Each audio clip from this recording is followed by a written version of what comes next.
I might have called Yi Rang Hannah. I haven't done that in a while. Ordering. Yo, Tower God family, Mark here with Ureks Ascent Chapter 12 review. Hope you guys are having a solid week. I will not be streaming this week. Just got to get that out there really quick. I'm going on my bachelor trip with my boys this week. As you guys know, I'm getting married. So, yeah, this is that week, so I apologize in advance. But I do got this review coming out, and I'm doing it super early, obviously. So, let's get right into it. Not a lot happened this chapter, I will admit. It was, in the grand scheme of things, a very short chapter if you look at like what happened, but we did get some important stuff. So let's jump into like the little bit in the beginning where Evelyn gets dragged down by the bull. Now, that's really all the extent of that we got. Like, there really was nothing to that. Which, to me, in my opinion, like, I guess it'll match up later on, but you could have literally left that part out, and I think we would have been fine. The main part of this chapter is Urek versus Danzon. So, we get the pull-up scene of Urek pulling up on Danzon, and Danzon didn't think he would show up, which I don't know how Danzon did not peep that this man's strength is actually real.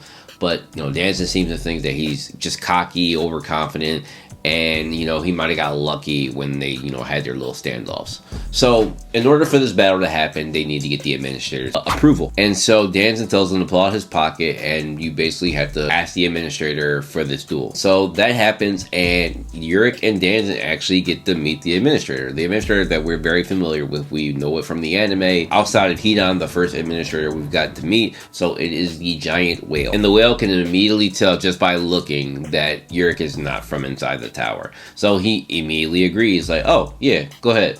And Danzon's like, what? Like, you really gonna approve this? And he was like, yeah, but this battle will be based on you guys' responsibility, however it turns out. Yeah, that's just the gist of it. Now, before the whale leaves, Urek actually does something that only Urek would do. He says, okay, now that I know how to fight rankers, right? If I want to fight you, what do I do? Like, he pauses for a moment, the administrator, and he says, oh, well, you can fight us whenever you want. There's no restraint against that. If you want to challenge us and challenge the rules of the tower, you can do so at any time. So I'm not going to lie to you, that little bit sent my mind into a bit of a frenzy here, right? Because most of the time, when you challenge something, there's usually a reward in Tower of God, right? Like, there is almost like no task or competition that you can complete without getting something for it. So, for example, Urek getting his own floor, as we know in the original story, he had to complete Arihan's 100 floor test, right? And he got his own floor. He got his own floor for that. Crazy work, but he did. So I just imagine a similar scenario where, what if Phantominium challenged an administrator to get out of the tower? And this is just me just throwing it out there because we know that in the original story, it doesn't seem like Phanta's in the tower anymore, right? So what if Urek needs to get strong enough to defeat an administrator and that can be his way out? That's just a cock and bull theory, guys. You don't have to believe it, you don't have to go with it, but it's just a thought, right? Because Phanta's not in the tower in the original story, right? How did he get out? Now, we know that there's possibly one escape route, the one that Arlen used to obviously get out. Or challenging the rules of the tower, which would be you can't leave in and out of the tower. That's like a rule. It's a set rule, right?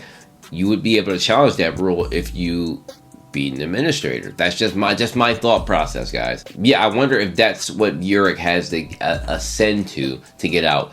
Maybe that's what Phanta like wants, but again, we're just shooting theories out there. You guys let me know what you think about those concepts. Just think about challenging an administrator, and obviously you have to be a ridiculous amount of strength to, you know, defeat an administrator. I'm not talking about killing one, because obviously the only one who's killed one is Enryu. But I'm saying you can defeat one in a fight without killing it. So, but anyway, after that gets approved and the fight starts, and Danzon wastes no time, goes right in, starts slamming the ground and then slamming Urek and telling him, you're gonna regret this. You didn't really think like this was gonna go the way you thought it would. I'm paying you back for all that embarrassment. So he's throwing Urek around, and Urek's just like, oh, okay, like he's just taking it, like, this is fun.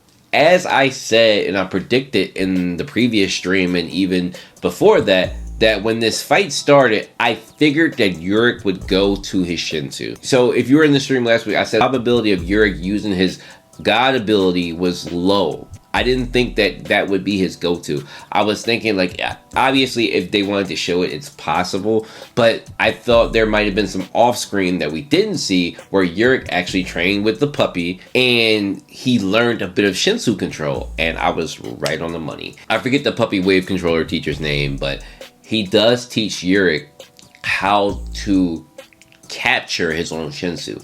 So the concept with Shinsu is also very important in this chapter. Urek's Shinsu is described as a natural disaster. And you know what that reminds me of? It reminds me of in season 3 when you listen to Yeon Hannah when she's talking to Ann Wees in the room, and she's saying that now, you know, now that we can level mountains and do things without caring. It reminded me of that, right? Like the power of a regular Shinsu is kind of ridiculous. Like if you guys remember, during the time where Ann Wees was like kind of hiding from Trom, I might have called Yi Rang Hannah. I haven't done that in a while. I remember specifically, didn't Yi Rang like spread her Shinsu around the floating ship and it made Ann Wees undetectable?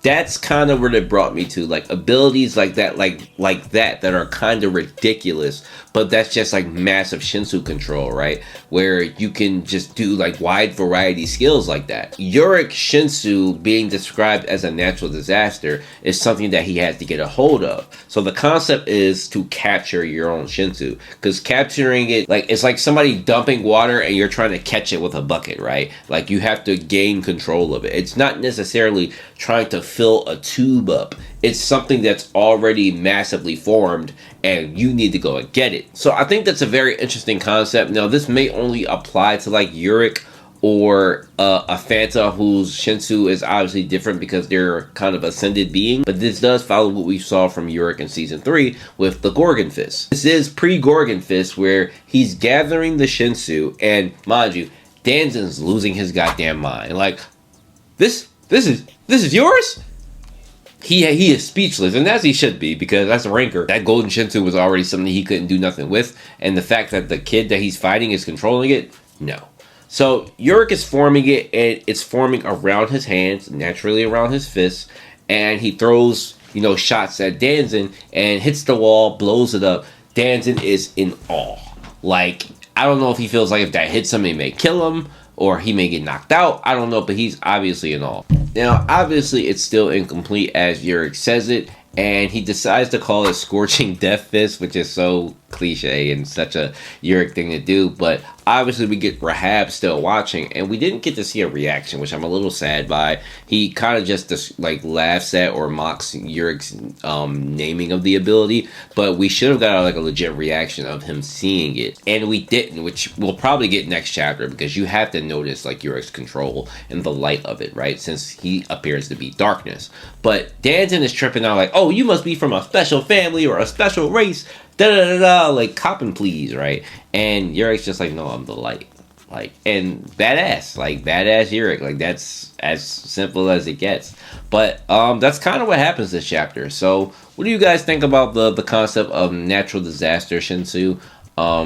It may be something exclusive to Urek, and again, like a Fanta. What if the other irregulars like was similar to that? I mean, obviously, when Bomb like first like really used his Shinsu, there was like a giant explosion, and he sort of like had like a similar thing happen to him. But Bomb's also like a different being from the other irregulars, or is he? I don't know. What do you guys make of that though? And yeah, chapter is a 6.5 out of 10. Not really that good because not that much happened. Art was solid and pacing was okay, but I'm really disappointed that we didn't get more of the bull stuff and nothing really happened with that. But yeah, so you guys let me know how you rate this chapter. And again, I will not be available for the rest of this week. I'm sorry, I'm going to go enjoy myself. So you guys make sure you have a good week, and I'll see you next week. Peace.